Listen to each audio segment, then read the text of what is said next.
Since no one wants to see my ugly mug, I decided to make a video and put my garden in it. And plus,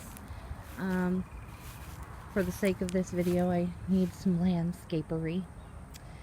At any rate, some years ago, I was going through a really difficult time. It was of proportions that I had never experienced before, and it was a trauma, an emotional trauma. And one day, strangely enough, I gotta say, there's a little red bird out here in the distance, and since my father passed, that has been one of our little signs for him. But anyway, mostly because there was this mean little red bird that used to tap on everything and try to fight the barbecue pit because it had a glass on there and he was fighting his reflection. I'm like, oh, that's my dad. So anyway, as I'm making this video, I've lost my train of thought here. Oh yeah, so anyway, I went through this really difficult time. Long story short, I was having a meltdown. I was crying. I couldn't breathe. It was an extreme panic attack is basically what it was. And I heard my dad get out of his chair really fast, which did not usually happen. He had bad knees and everything else, so that time he bolted right up and I heard him. And he barreled down the hallway and I could hear him, and for him to move like that, it showed he actually cared, because he didn't always show it.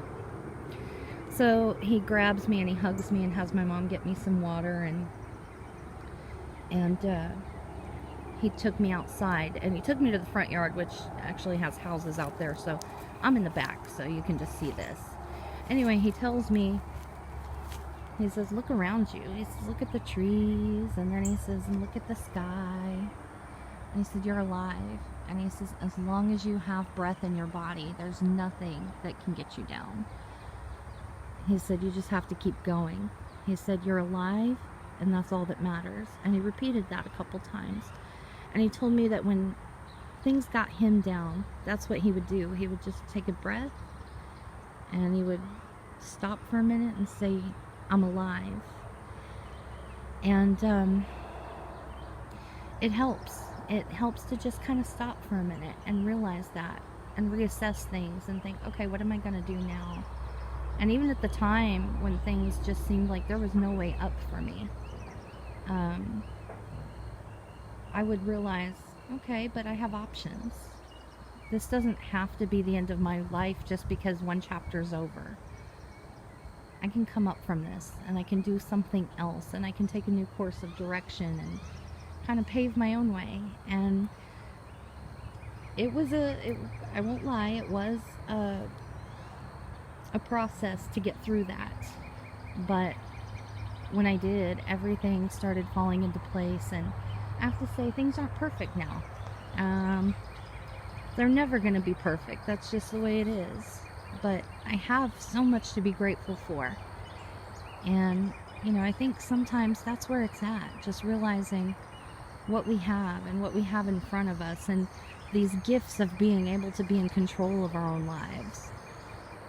So that was one moment in my life where my dad and I really bonded.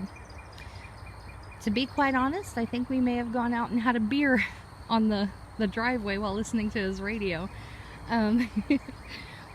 Right after that happened, but I don't know if that was that day or another day where he was having a talk with me and we had a beer, and you know, but at any rate, you know, he really helped me through that. And so I thought I'd share those words of wisdom. So whenever you're feeling like there's no way up, just stop for a minute and look around, because I mean, look at the trees and the sky and everything around you. There's so much out there, and there's so many possibilities. So anyway, I will leave you with that, and have a terrific day.